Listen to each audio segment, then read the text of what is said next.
Laging walang katapusang kagalakan na makasama kayo dito sa channel na ito. Isang lugar ng kapanatagan kasama ang ating Amang Makalangit. Sa ating mga taga-subaybay, taos-pusong pasasalamat. Sa mga bagong dating, lubos ang aming kasiyahan na makasama kayo dito. Huwag kalimutang iwan ang inyong pangalan sa mga komento upang maisama namin kayo sa aming mga pang-araw-araw na panalangin. Sa sandaling ito, hayaang ang salita ng ating minamahal na Diyos ay pumasok sa ating mga puso. Siya ay magsasalita sa atin ngayon. Minamahal kong mga anak na babae at anak na lalaki. Ngayong araw, nais kong pag-usapan ang isang napakahalagang paksa sa ating buhay Kristiyano na madalas magdulot ng kalituhan at mga tanong. Ang tanong na, mayroon bang alternatibong Biblia? Nais ko na pag-isipan ninyo ito ng malalim habang aking ibinubunyag ang katotohanan ng may pag-ibig at karunungan upang mapuno ng pananampalataya, tiwala at karunungan ang inyong mga buhay.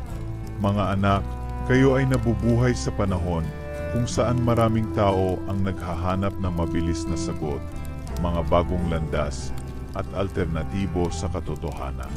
Ngunit alamin ninyo ito, ako ang hindi nagbabagong Diyos. Ako pa rin noon, ngayon, at magpakailanman. Hebreo 13:8. Ang aking salita, ang banal na kasulatan, ay inihayag ng aking Espiritu Santo at ibinigay bilang gabay upang kayo ay mamuhay sa liwanag at karunungan. Walang alternatibo sa aking katotohanan. Ano ang tunay na salita ng Diyos? Sinasabi ko sa inyo, ang Biblia ay hindi lamang isang aklat. Ito ay buhay, kapangyarihan, pag-asa, at liwanag. Naglalaman ito ng aking mga aral, aking mga utos, at ang pagbubunyag ng aking plano ng kaligtasan para sa buong sangkatauhan. Ang bawat salita ay isinulat upang gabayan, itama, aliwin, at turuan.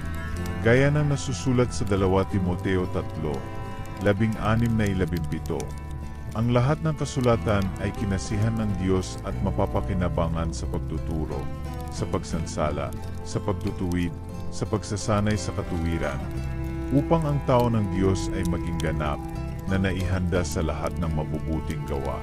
Ang Biblia ay hindi nalilimitahan ng panahon o kalagayan.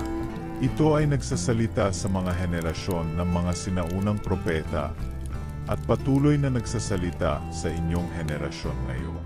Kaya naman nais kong maunawaan ninyo, walang kailangang idagdag o bawasin dito.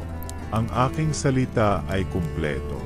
Ngunit bakit naghahanap ang iba ng alternatibo? Marami sa inyo, aking mga anak, ang nakaranas ng mga sandali ng pag-aalinlangan at kalituhan. Maaring narinig ninyo ang tungkol sa mga alternatibong Biblia. Mga teksto na nangangako ng eksklusibong mga revelasyon o makabagong interpretasyon ng aking salita. Ang ilan ay lumalayo sa Biblia dahil iniisip nilang mahira itong maunawaan o hindi na ito napapanahon. Ang iba ay naghahanap ng mga mensahe na tumutugon sa sariling kagustuhan ng tao, sa halip na hanapin ang aking katotohanan. Ngunit mga anak, nais kong malaman ninyo na walang kulang sa aking salita.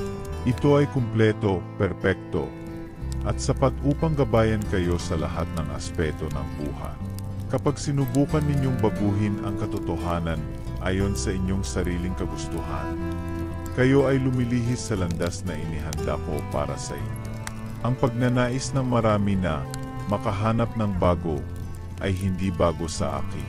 Natatandaan ba ninyo sina Adan at Eva sa halamanan ng Eden? Mayroon silang lahat ng kanilang kailangan, ngunit sila ay natukso sa ideya ng alternatibong kaalaman, isang katotohanan na wala sa aking ibiniga. Ito ang simula ng kanilang pagkahulog, at hanggang ngayon, marami ang patuloy na naghahanap ng bagay na wala sa akin. Ngayon sasabihin ko sa inyo ang panganib ng pagbabago sa aking salita. Pag-isipan ninyo ang sinasabi sa pahayag 22:18-19. Binibigyan ko ng babala ang sinumang nakikinig sa mga propesya sa aklat na ito. Ang sinumang magdagdag ng anumang bagay sa mga ito, idaragdag ng Diyos sa kanya ang mga salot na nakasulat sa aklat na ito. At ang sinumang mag-alis ng anumang bahagi ng mga salita sa aklat na ito, alisin ng Diyos ang kanyang bahagi sa punong kahoy ng buhay at sa banal na lungsod na nakasulat sa aklat na ito. Mga anak, ano ang ibig sabihin ng baguhin ang aking salita? Nangangahulugan ito ng pagtatangka na yayon ang aking mga aral sa inyong sariling ideya, kagustuhan o kultura. Nangangahulugan ito ng paglalagay ng mga salita sa aking bibig na hindi ko kailanman sinabi. Ako ang Diyos ng katotohanan, at ang aking salita ang matibay na batong dapat ninyong pagtayuan ng inyong mga buhay.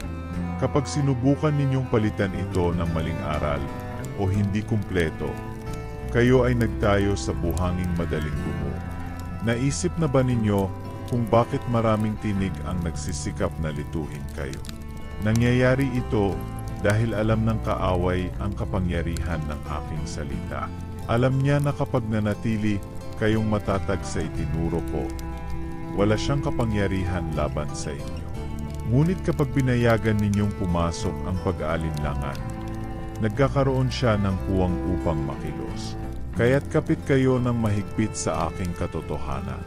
Ang Biblia ay para sa lahat. Alam ko na ang ilan sa inyo ay maaring nahihirapan sa pagbabasa ng Biblia. Maaring nahihirapan kayong maunawaan ang ilang bahagi nito o nawawalan ng gana.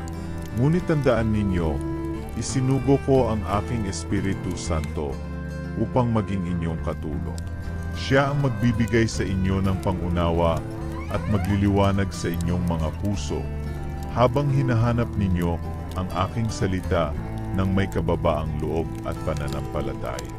Ang Biblia ay isang regalo para sa lahat, anuman ang edad, kultura o kalagayan. Ito ay parang isang sulat ng pag-ibig. Isinulat ko upang maabot ang bawat isa sa inyo. Paano natin malalaman kung ang isang bagay ay mula sa akin? Maaring itanong ninyo, paano ko malalaman kung ang isang bagay na aking binabasa o naririnig ay tunay na mula sa Diyos? Narito ang sagot, ito ay sa pamamagitan ng karunungan na aking ibinibigay. Narito ang ilang paraan upang malaman. Nakalinya ba ito sa aking salita? Kung ang isang bagay ay sumasalungat sa mga aral ng Biblia, malalaman ninyo na hindi ito mula sa akin. Itinuturo ba nito si Jesus?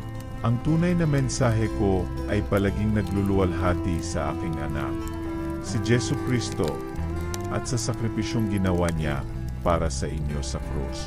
Nagbubunga ba ito ng mga bunga ng Espiritu? Ang aking katotohanan ay nagdudulot ng pag-ibig, kagalakan, kapayapaan, pagtitiis, kabutihan, katapatan, kahinahunan, at pagpipigil sa sarili. Galatia 5, 22-23. Ngayon, may imbitasyon ako para sa inyo. Mga anak, narito ako, kumakatok sa pintuan ng inyong mga puso. Tumatawag upang lumapit kayo sa akin sa pamamagitan ng aking salita. Huwag kayong maghanap ng mga alternatibo, mga shortcut o kapalit. Ang lahat ng kailangan ninyo upang makahanap ng kapayapaan, kagalakan, at layunin ay nasa Biblia. Maniwala kayo na ang aking salita ay may kapangyarihang baguhin ang buhay. Marami sa inyo ang nakakaranas ng mga panloob na laban, nagdadala ng mga pagdududa, takot, o kawalan. Ngunit sinasabi ko sa inyo, ang sagot ay nasa banal na kasulatan. Hindi ninyo kailangang maghanap sa labas ko upang mahanap ang hinahanap ng inyong mga puso. Mga buhay na patotoo ng aking salita. Tumingin kayo sa buhay ng aking mga lingkod sa kasaysayan.